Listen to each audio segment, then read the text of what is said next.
All right, welcome everyone to our next session, Archiving, Recording, and Sustaining Ukrainian History, Preserving Our Legacy, Strategies for Archiving, Recording History, and Sustaining Institutional Memory. Thank you for sticking with us. Yes? Will this be recorded? I'm not sure.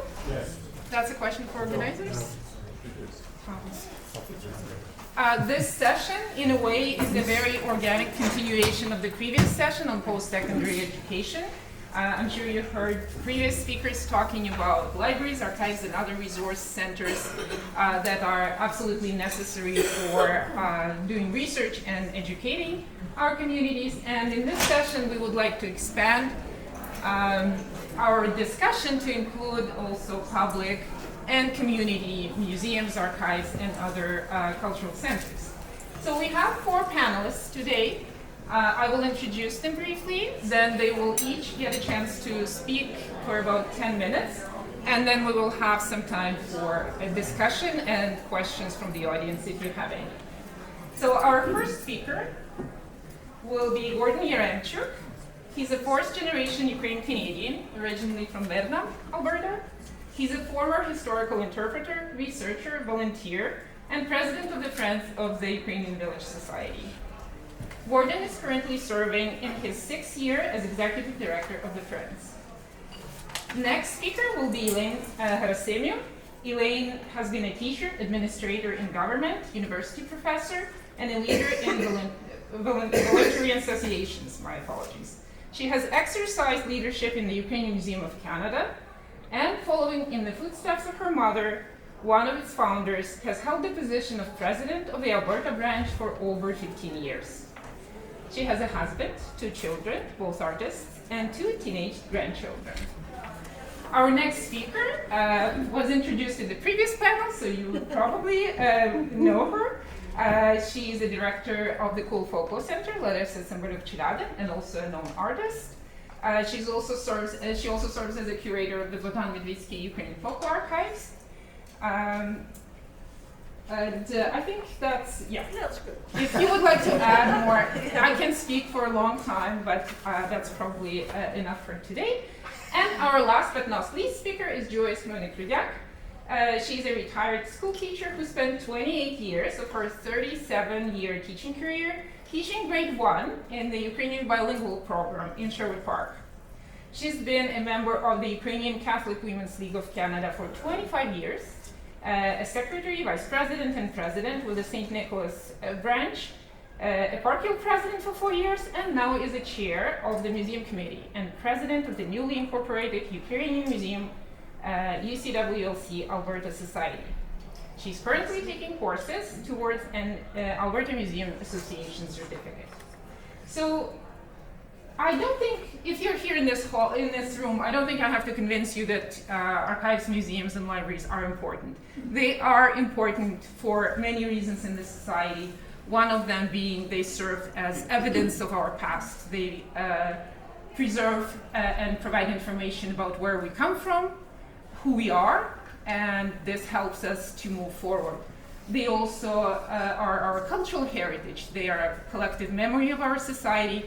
They help us build our identity. They help us maintain it and communicate to the world and to ourselves who we are as a community. So without further ado, I would like to invite our first speaker, Gordon, to the audience.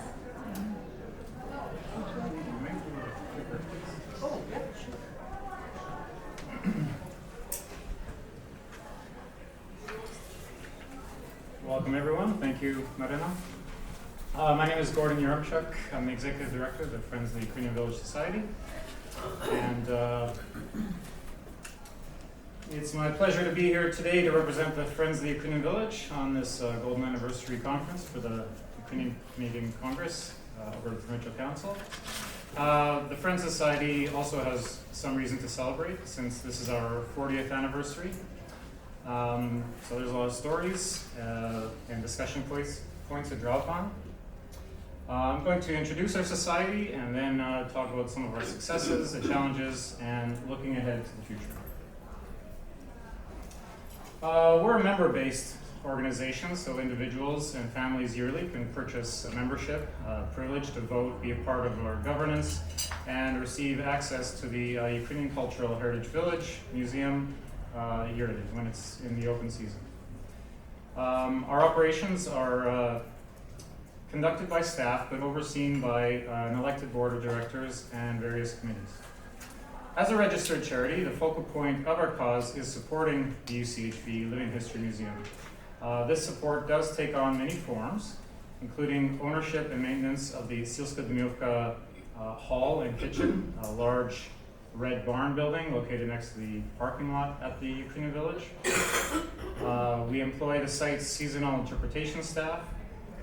We manage the food and retail services. We operate a historical children's summer day camp. And as well, we organize programs and events that raise funds, raise awareness for the village and ourselves, and provide a doorway for community involvement. For example,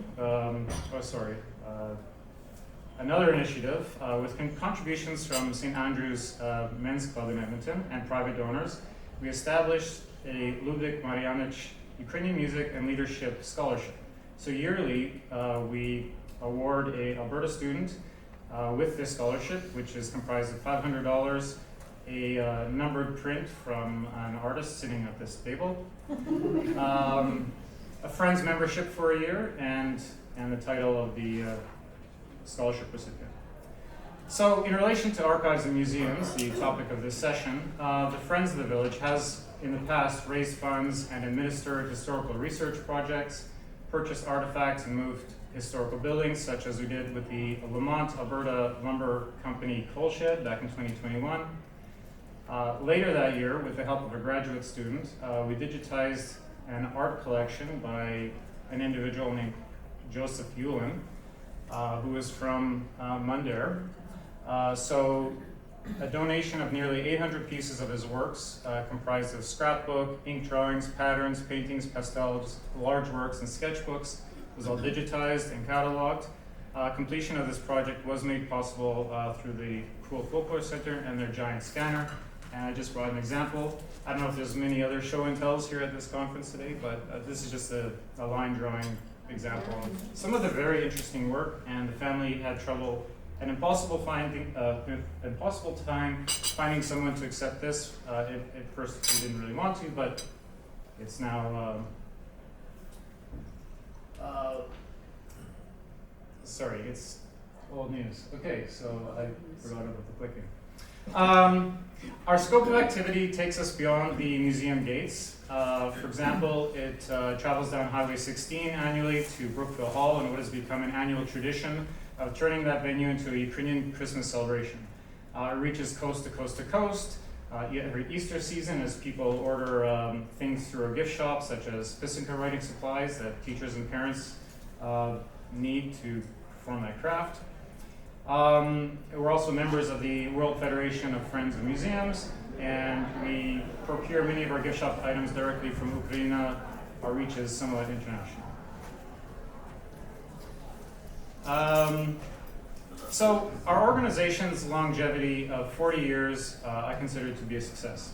It's not been easy to perpetuate our society. There are many obstacles, but the volunteer directors, other volunteers, staff, have always found a way to persevere and navigate through rough waters when they appear.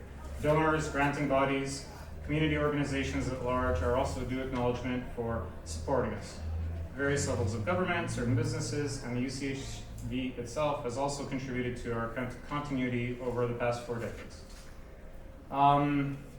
In terms of the war on Ukraine, we wanted to support, we had to consider our scope and our means. We had to balance our main mission with finding ways in which we could help the cause. The progression of our support for Ukrainian newcomers shifted through employment, youth programming, vendor markets, our scholarship, and other fundraising. The first of our Ukrainian newcomer staff was hired in May of 2022, and there have been many more since. I'm not sure who helped whom more, as the newcomer staff has proven vital in helping us through hectic summers and bustling events. We are pleased that the well-earned recipient of our scholarship in 2023 was a Ukrainian national studying in Alberta. We identified that a summer day camp held on location at the UCHV was an excellent opportunity for newcomer children. Cooperation became essential as we worked with partners such as the Ukrainian Canadian Social Services and Vatra Ukrainian Dancers to send newcomer children to our camp. We worked with the UCC-APC to provide campers with nourishing meals when the funding was available. And this year we adjusted our subsidization model for families so that the support could be spread among more children to attend our camp. Our resurgent vendor market has experienced an ever-increasing portion of Ukrainian vendors who've arrived in Canada since 2022. This has brought both excitement and new challenges for us as we aspire to be the best host we can be, while complying with insurance requirements, logistics of the market facility, and language barriers. Our recent sold-out fundraising partnership for Ukrainian non-lethal aid was a new initiative of our newcomer support. In Edmonton, we teamed up with the tremendous local band Zabava Upolyi and the University of Alberta Ukrainian Student Society to raise over $3,000 in one night. So a success here I'd like to highlight is our ability to stick to our mission of supporting the UCHV while supporting the broader community when we're able.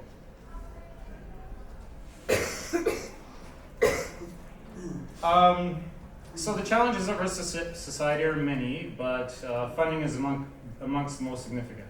There are costs associated with fulfilling our mission, and resources are unpredictable as the weather. At the core, our organization is volunteer-driven, but our demanding operations, particularly in the summertime, require paid staff. We employ professional bookkeeping and must contract an external auditor annually, a fee that's steadily risen. Cost of commercial and abuse insurance has also increased every year, and we have a large property to insure. In fact, the Friends of the Village own 2 properties at the UCHV, the other being a small kitchen used in the summer, aptly named the Summer Kitchen. Regarding our major property, the Sustaining, in the past 5 years alone, we've reconstructed the wooden deck, renovated our kitchen, replaced a cement walkway along the building. Just this summer, we replaced several lavatories, installed custom curtains, and repaired second floor air conditioning. This aging facility, along with our seasonal kitchen, do require significant insurance. Working in conjunction with the UCHV does ease some of the burden for our visitor center, although access to it in the off-season and after hours is limited. Contrary to common assumption, we receive no regular operational funding. We work to earn our sales revenue, donations, grants, and gaming proceeds. However, a significant change was made in 2019 when the AGLC relocated our casino from Edmonton to Camrose. So this small city located 32 kilometers farther from the UCHV than Edmonton, our subsequent casino fundraiser, we didn't get one until 2023. This was last fall. And to no surprise, the earnings were less than 30% of what we used to earn in Edmonton biannually. So that was a loss of a very supportive fundraiser of ours. Yes. All right. I am going to quickly mention that we've got some brochures on the table in the back if you'd like to learn more about us. We have a current raffle that just launched this past week, so you can buy tickets online. And I have a poster in the back for that as well. Feel free to take a poster if you want to put one up somewhere. So I've tried to identify some of our successes, diverse operations, longevity, flexibility to support our official mandate along with other causes. I've mentioned challenges of financial pressures, stark reduction in our casino fundraising, and the rising costs of owning a large facility. So in conclusion, thank you to the UCC-APC for this opportunity to express some of our perspectives and identify successes, challenges, and questions for the future. We'll continue to strive for completed UCHV that has high-quality programs and services, while further support for the community at large. We have more to learn about the impact of the current wave of Ukrainian immigration and wish to help author this new chapter of Ukrainian history as it's being written. Thank you very much. Thank you, Gordon. Thank you, Gordon. Next speaker will be Elaine. Okay. Very quickly, I don't have a long presentation for you because I think many of you are familiar with the Ukrainian Museum of Canada at the Alberta branch. Many of you have assisted us in various capacities, but just to take advantage of this opportunity to perhaps publicize the museum and hopefully draw attention to it. Good. The museum Alberta branch was established in 1944 as a provincial branch of the National Ukrainian Museum of Canada, which was founded in Saskatoon in 1936. This museum is dedicated, it's a national museum with a number of provincial branches. It's dedicated to the advancement and preservation of Ukrainian heritage in Canada.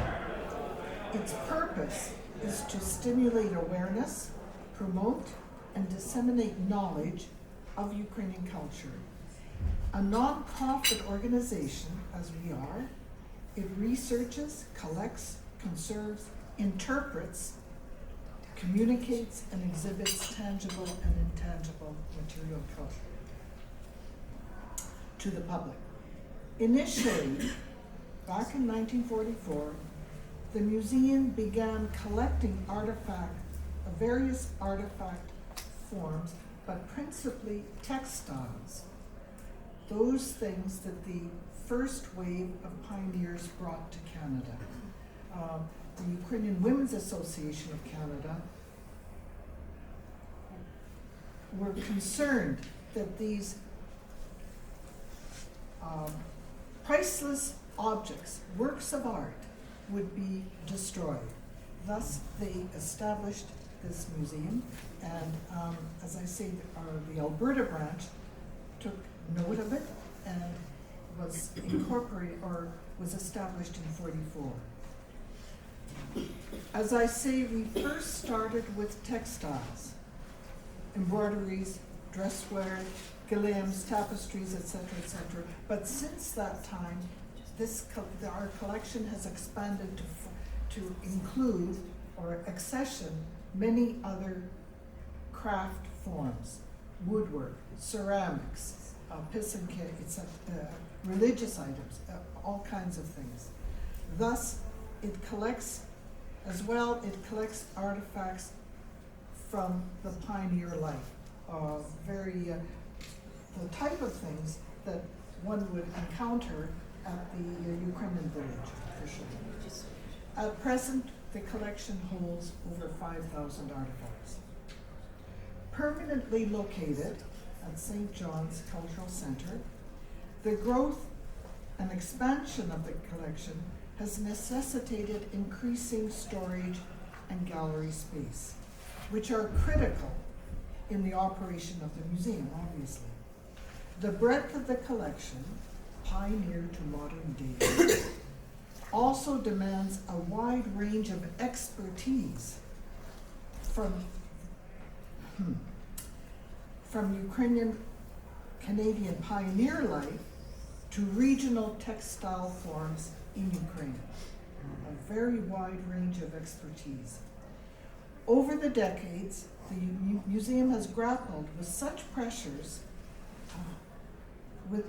without unduly compromising its mandate and purpose.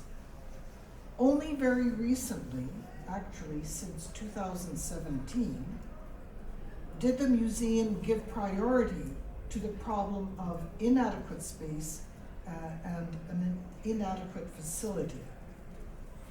In 2018, I approached the Canadian Heritage Department to have the Canadian Conservation Institute assess the facility needs of the museum and to advise on what was needed, what kinds of improvements were needed regarding the physical maintenance of the collection, as well as gallery space. A 2-day on-site visit from the department produced a lengthy document, 40 pages or more or less, outlining what needed to be done to upgrade the museum.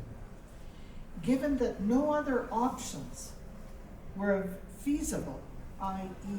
relocating or whatever, finding a more suitable facility.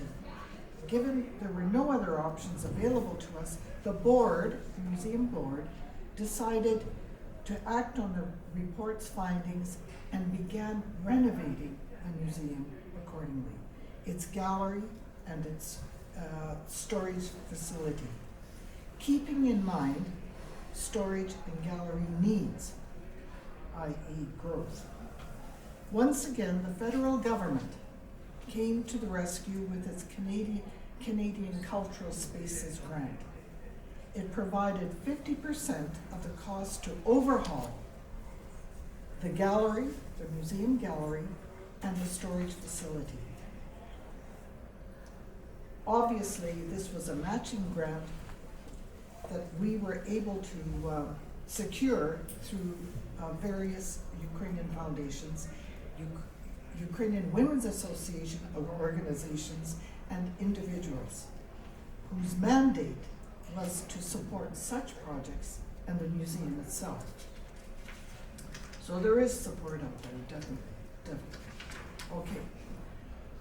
The renovation was a massive undertaking that involved expansion, renovation, and modernization.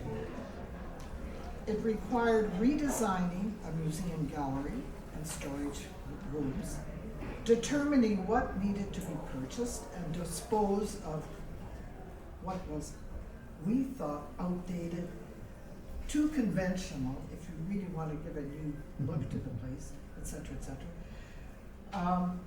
Reorganizing the collection, upgrading the security system, lighting, installing a fire alarm system, replacing the floor, painting walls, etc., painting display cabinets, purchasing new ones, state-of-the-art ones, etc., etc. Of particular note was the installation of a sound system, something we'd never had, and a TV monitor, pretty standard, I would think, which would enable the museum to exploit new technologies and would take it into the 21st century. That really was our goal with this facility upgrade. A benchmark point in the evolution of the museum, it opened on June 9, 2023 to the public with a celebration after a 2-year pandemic closure. It was an ideal time to undertake that. It was a project that would enable the building of the collection, promote the museum, and educate the public through exhibits and events, offering and opening up new approaches to meeting our mandate.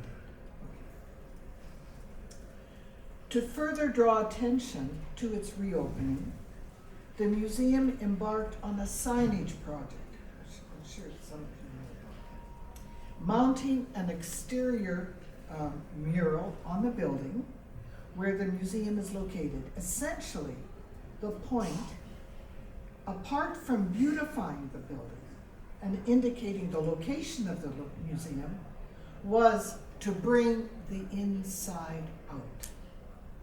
That is, to create public art.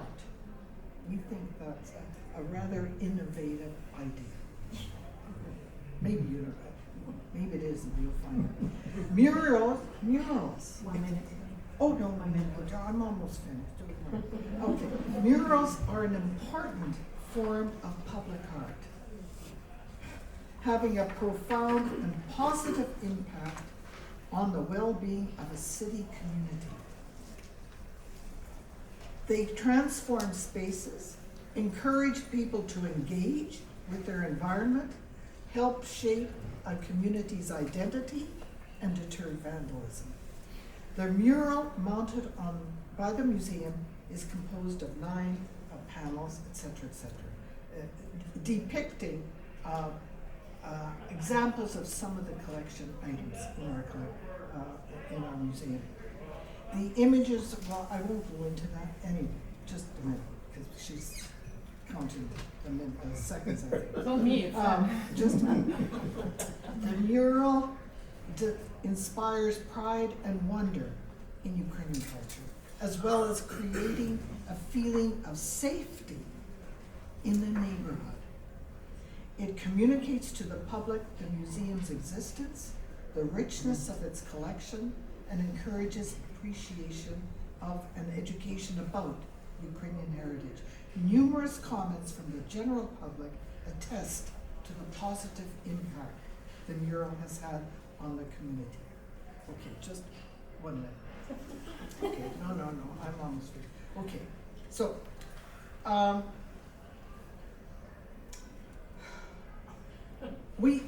well, obviously, I think I made the point. Public art is a worthwhile project, and I think it's advanced. It's moved our museum up into that next century. It wasn't easy to persuade everybody to allow us to put it on an exterior wall of St. John's Cultural Center. But regardless, despite these very conservative ideas people had, we succeeded. Okay, moving to the future. The museum is planning to capitalize on technological means to address its goals. We've got the facility, we've got the collection, now we've got to move into the 21st century. Modernize what we do, how we do it, and what we want to do. There are a number of challenges which I can address with questions. Okay, sorry. Thank you so much. Sorry. Thank you.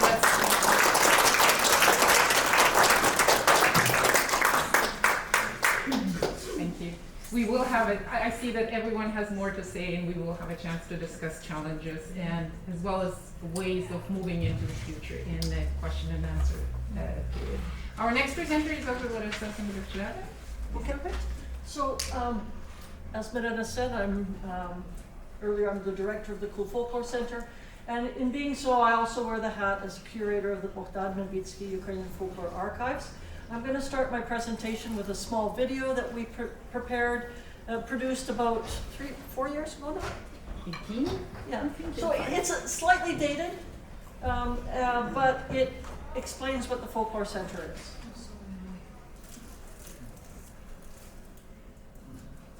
Is there a play button? Or Hit it one more time.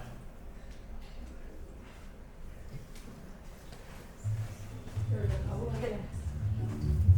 Our archives official name is Bogdan-Khmelnytskyi Ukrainian Folklore Archives, and it's part of the Kule Folklore Center at the University of Alberta, which is a research unit within the Faculty of Arts.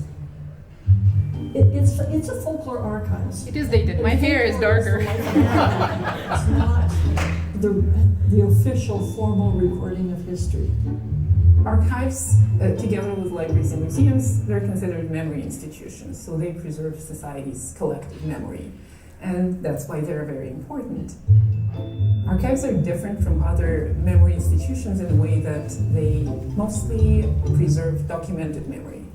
In the history books, we know about Shakespeare, we know about Taras Shevchenko in the Ukrainian community, but there are many other small playwrights and many other small poets, farmers who wrote poetry just for themselves. And it doesn't have to be necessarily on paper, it can be documented on tape and different other media, so it doesn't really matter what medium is used. It's about documentation of the past and present for the future. We have a huge collection of t-shirts from the 1960s and 70s when it was really popular to go to a festival and get a t-shirt. From the Dauphin Festival, from the Bloor Street Festival, there are all these items. Everybody had a t-shirt that they wore. That's part of our heritage, our Ukrainian Canadian heritage. Like they also reflect what was happening in North American culture, because all these kids watched The Simpsons. So you've got Bart Simpson showing up on t-shirts and talking about pierogies. It's like memes now on the internet. The t-shirts reflect sort of what was being talked about at the time, what what was the local common language. So, it's saying that, we acknowledge our identity, cultural identity, our heritage, our roots, but also we are part of the community here in North America. And we know what's going on here. We're not living in isolation. The Bogdan Medvitsky archives are important for anybody doing research on Ukrainian or Ukrainian-Canadian topics. Well, there's material in them that you can't find anywhere else, by far the biggest, best organized, and the most user-friendly. For archives, context is very important. And if you think of a photograph, a historic photograph, for example, it can be very beautiful, but if we don't know who is in this picture, who took this picture, when it happened, where it happened, all this contextual information is very important, and who kept it and why they kept it. So all these things, all this context is very, very important for archivists. And this is how they describe archives, this is how archival descriptions are created, and this is how archives can be found. This is the most recent donation to the archives. It's a collection of correspondence from a family in Toronto. For a long time they supported a Ukrainian boy in Brazil who studied in the seminary. So there are different letters, and I can show you. They tell a story about a family, about a person, about him becoming a Brazilian father, about hardships they had to deal with. Their mother died and left 6 children behind. It adds to what we know about the Ukrainian community there. Archivists understand that they are also active shapers of the history, because archivists decide what to accept, what not to accept, and by doing so, we inevitably influence what tomorrow will be known as history.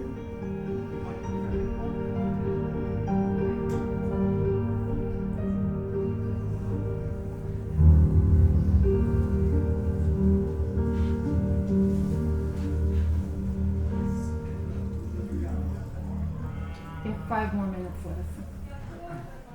So, just a little bit of a background on the Bogdan Medvitsky Folklore Archives. Our founder was Bogdan Medvitsky, who's over on the left, and most recently, Dr. Cornell and Philip Chuck established an endowment. One of our challenges as an archive, we different than the museum, we deal in papirчики, in pieces of paper. We do have some artifacts, like the t-shirts that were shown, and we have a couple of other pieces that put our papers into context. But we don't specialize in that. But we have an issue with space as well. In fact, this week I have to meet with the University of Alberta because they want to get rid of half of our storage space, which will be significant to us. And the other thing we've had, all museums and archives have issues with funding staff, and the Philipchuks have made that possible for us, and that we will always have a person, staff person, an endowed position that will go with our archives, whatever happens with it in the future, which is excellent. But we're still dealing with space, and one of the things that people used to do, and we've really discouraged it, and it doesn't happen as often, is we've showed up in the morning and there have been boxes outside our door. People thinking that we need 5 more versions of the Kubzad, and a repetition of things that we can't store. And we recognize that there is a community out there of personal archivists, family archivists in their family, as well as the Ukrainian village. There's the St. Paul Museum further north. There's the church museums, women's organizations that have been established, and we've started to work together and realized we've got a network across Canada. Elaine's museum really has their grip on textiles, and so we encourage people to work with them if it's textile related. The village has a certain time period that we direct them to. But there are others that come to us and say, how can I deal with the work I have? So we've established what's called the Sustainable Ukrainian Canadian Heritage Project, where we help people discover what they have, preserve it, and share it. And we do that in 3 different ways. And so to describe what the program is quickly, it's not a repository. We're not asking people to bring us their stuff. We are here to support existing collections. I'm just going to skip this screen for time. So there are 3 parts to it. The first is we would like to raise the awareness about the importance of cultural and historical heritage by having lectures, by having conferences and presentations, individual consultations. We have a website where people can post a question, like how do I preserve such and such a thing, or where can I go to buy archival boxes? All kinds of questions have come our way. And also we do school and institutional tours. People can come to us as a group, individually, and see how we do things. The other is that we facilitate a network and a collaboration between people. We have started to build a digital network, so when you go to our website, you can see and find website addresses of different organizations, from Library and Archives Canada in Ottawa, which may answer one of your questions, to a little tiny place up in Yukon that has a small collection, and maybe that's where you might want to put your family stuff or reference from up there. We also have the other online links as far as where you want to, like I said, buy supplies. And we also connect existing collections. And the third is that we have started to put together small workshops. Last year, well, it was still this year, oh boy. In March, we had a weekend of open house, and we had several workshops: how to handle textiles, how to handle photographs, and either we've produced some videos in the past, or we have links to videos if you want to learn how to do something and preserve your own. And again, we do individual consultations on work. Do I have anything else? No. And I think that's pretty much our focus right now, is to work with the community, but as well as to share what we have in-house. And with that, any questions later can come up. Thank you, Larisa.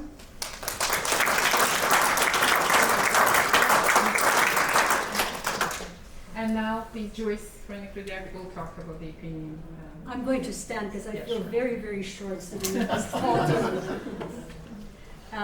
To share our museum's accomplishments, I will begin with a brief history of our museum and then go on to what we are currently doing and our challenges.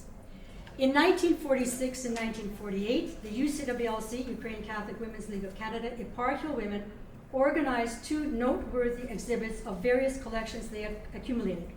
These created great enthusiasm among Ukrainians and Canadians in general and inspired the formation of a museum. On December 12, 1952, by the resolution of the 5th Eparchial Convention of the Western Exarchate and the approval and support of the late Bishop Niels Severin, the UCWLC Edmonton Eparchial Museum was established.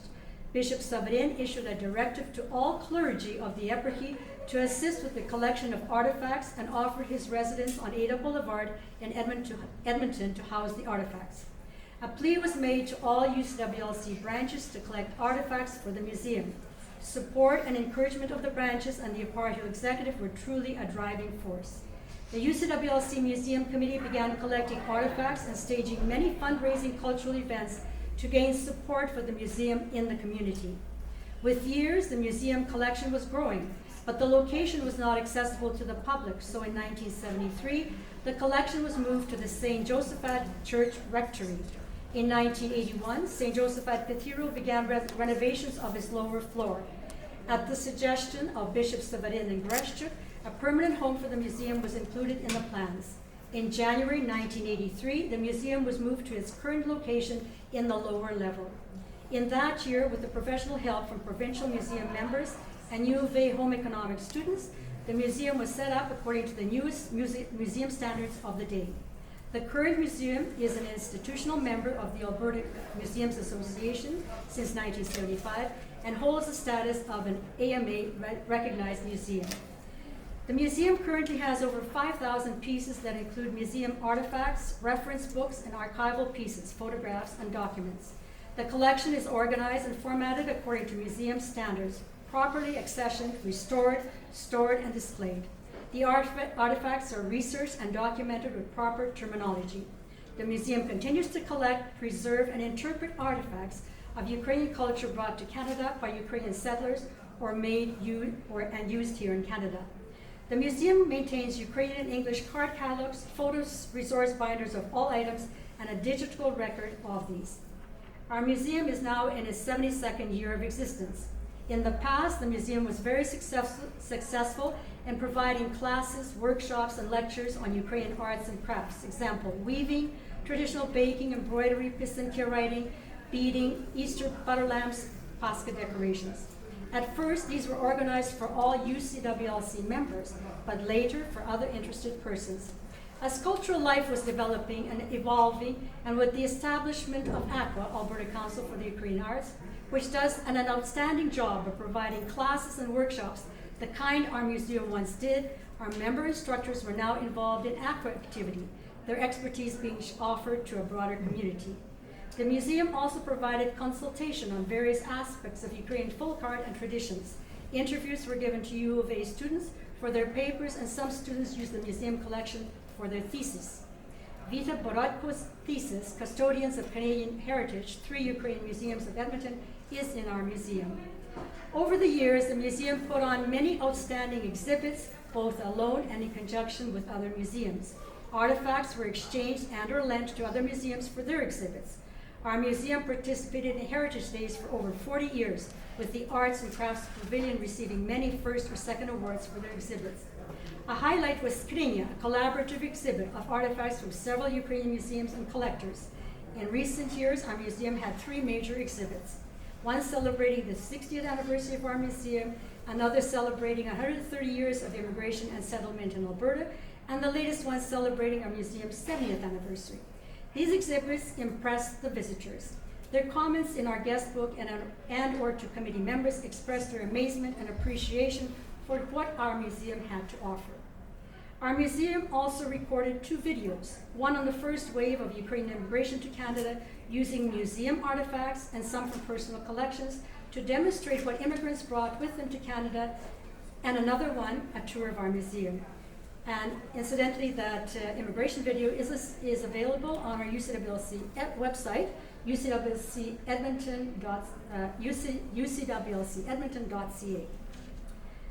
We are grateful to have the space in the cathedral. However, our museum requires more exhibit and storage space, as well as space for programming for student and adult groups, for special exhibits and special events. It also needs to be visible and easily accessible to the public. Though the parish has been very cooperative, sharing the space is not conducive to doing what we want when we want to. Our current focus, and that of the past several years, has been on promoting our museum at UFest, the Pisanka Festival in Vegreville, and the Ukrainian Cultural Heritage Village, circulating leaflets providing booking information. These efforts yielded some interest, but not as much as we hoped. We've also offered field trips for student and adult groups. These usually involve a presentation on a particular topic, for example, Easter traditions, Christmas traditions, embroidery, plus a tour of the museum and a tour of the cathedral.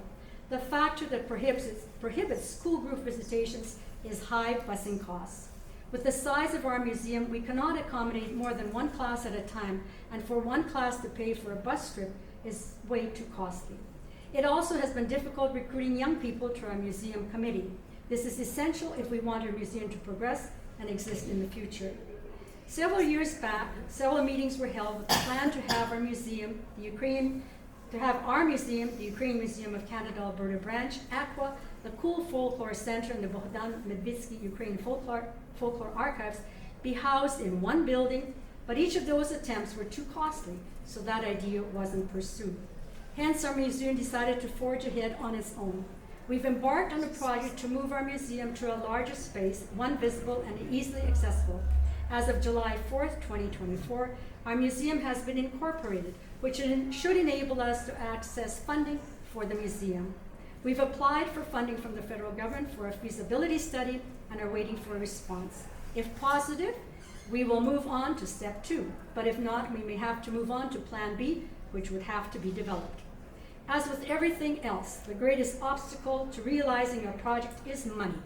Initially, it is for the purchase of or building a facility, plus outfitting the museum, etc., and then sustainable funding and or revenue for maintaining the museum into the future. It would be extremely helpful to find out what community resources are available for us to collaborate with and to utilize. Thank you, Bruce.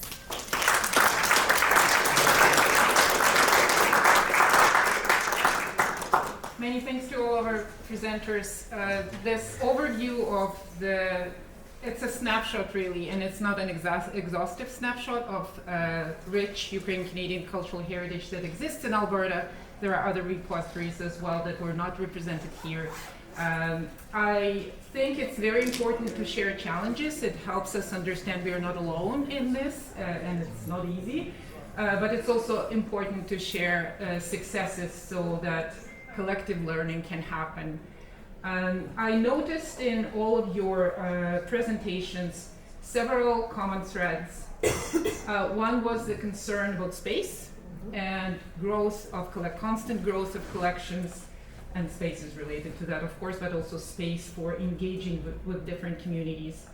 Another common thread that I noticed was this engagement and networking, working with communities, benefiting community, but also being supported by communities and innovative approaches to this kind of work. So I would like you to think about and comment on either of the challenges or future directions that you mentioned, but also maybe address specifically how you think your institution can remain relevant in the future to younger Ukrainian-Canadian generation, to the newcomers who just arrived from Ukraine and are establishing themselves in Canada, but also to broader Canadian society. How can your institutions work towards this goal, but also work together to make that happen? Perhaps together it is easier. Anyone? That's a lot. That's a lot. Okay. Well, you can pick anything and address any part Or of maybe it. they have ideas. They perhaps. Do you have answers or questions? Yes. Because we will get to questions from the audience, but if you have ready answers, we'll be happy to hear them. I was just going to comment on what you mentioned about making it interesting for younger generations. And part of that has got to do with accessibility in presenting materials in a way that is in a format, like Elaine said, they're upping the technology and making it available online is another way that we have found that younger generations want to work with it. Being able to interact with it, and that's part of what we've been doing at the archives on university, is inviting students in and letting them know you can work with these, you can actually interact with them. So we're addressing that, but it's not easy because times are changing faster and faster. We have some suggestions from the audience. Larisa, I remember your dissertation was an interesting adaptation of a two-dimensional object, Majdanik's work. Yes. And I think you were saying you were making it into three-dimensional or something? Well, that was one approach. My dissertation was was supposed to be a graphic novel of Jacob Majdanik's work. I ended up making it a website, so that all those resources about this cartoonist and iconographer you can now access online, and it meant working with using language that a younger generation could access. It's only in English right now, because you know how long a dissertation has to be, but to make it then bilingual or trilingual, You still have the same format of the website, but you can choose different languages to make it more accessible. But it takes it into a virtual dimension. Being able to travel around and find the information, and and using the technology you have in your pocket to be able to find it. I think the other cool chair is doing something that way too, as making information on an urban grid accessible, architecture, walking around and learning about our community. But Or as Elaine said, taking the Inside out. museum inside out, yes, Yeah. with the mosaic. Yeah. Anyone else has any comments or any other questions from the audience? Please, the floor is open. Yes, please. So my question is about digitizing archives. So it's trivial, you digitize it for the web, it's not very sharp, but it looks good on a TV screen, you know. So my thing is like, well, negatives will deteriorate, so will prints. What resolution should you digitize print or negatives or negatives, so that when you reprint it, it's at the same quality as the original work? Megapixels or lines or whatever so your poison is. what you scan it at, you first have to know what your purpose is. But that was my Okay, purpose. so if you're making it for a website that people can access, etc., you don't need to have it at very high quality.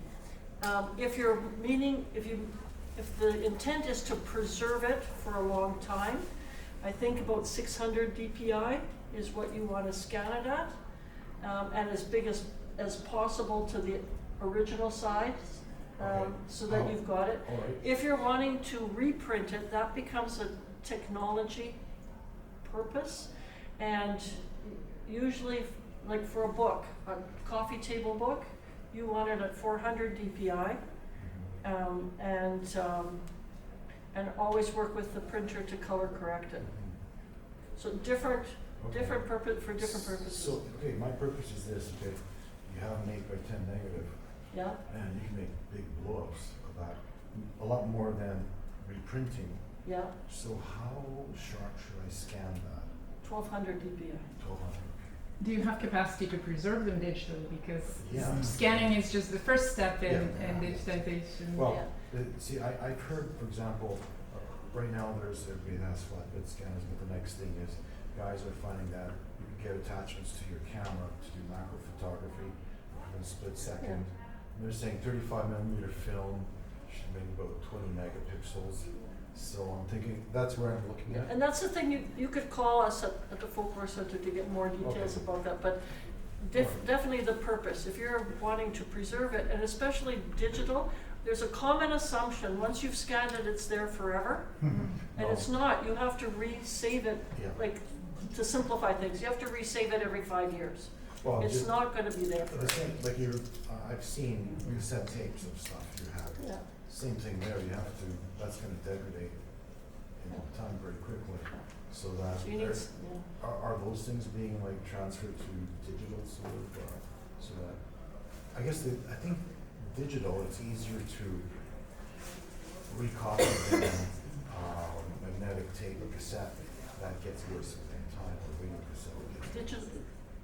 pixels disappear just as fast as Well, anything else, yeah. if you don't do backups. Yeah, yeah. Yeah. But for more details, give us a call. Very important question, but we can do the whole conference on that topic Yeah. for sure. Yeah. Any other questions, comments, wishes? Yes? If we have time. Maybe I'm being reminded that we ran out of time, but because we started later, Is we this should. a kind Yeah. of question to anyone on the panel? Yes, please. A lot of talk about museums, and especially as the museums are under threat, I wonder if you can reflect upon what you think the purpose of museums are. And I'll just give you 3 examples so you know what I'm asking about. I think they can be for leisure or entertainment in some cases, maybe for identity formation in other cases, maybe for political purposes as well. So maybe a little bit of reflection on that, and if there's not enough time. Thank you, Joe. Well, clearly, it's for all of those things. It's a social phenomenon. It's a social experience, and it may have all kinds of implications and consequences. Maybe that's too general a response to it. But anyway, yeah. But if we as of Ukrainian heritage do not preserve all of those artifacts in our heritage, who else will? And it's up to us to preserve and to promote it and to make sure that our Ukrainian culture is alive and well here in Alberta and in Canada. So I think it's up to us. But we have to do it in such a way, we have to change with the times, as was mentioned, with technology and everything, that we have to present our museums in such a way that they would be engaging and interesting to children and to adults and to everybody. So those, we have to kind of move with the times. But I think it's very important for us to preserve, but also to promote our Ukrainian culture. And it's, who else is going to do it if we don't do it ourselves? Can I just add to something? As it happened, when we reopened the museum, we had a special exhibit called Change and Continuity. But the whole point of that was to show how we can keep the culture alive. And you keep it alive by keeping the traditional and adapting it, modernizing it, etc., etc., adapting it to current modern day life, for example. No, it's a lot. Anyway. No, I understand. Gord, do you have a very quick comment? Yeah. The Ukrainian Cultural Heritage Village serves many purposes. I mean, you definitely have the recreation, the leisure. It is a place for schools to come and learn.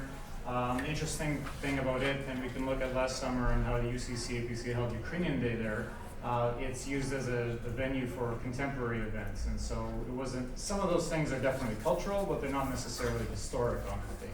And I know that there's been a lot of researchers who have come to the village because there's every building has 3 reports done on it, so there's so much information that a researcher could draw upon. My last comment is the strength of a living history museum is that ideally it can be immersive, and so someone can actually feel, smell, all the senses of what it may have been in 1928.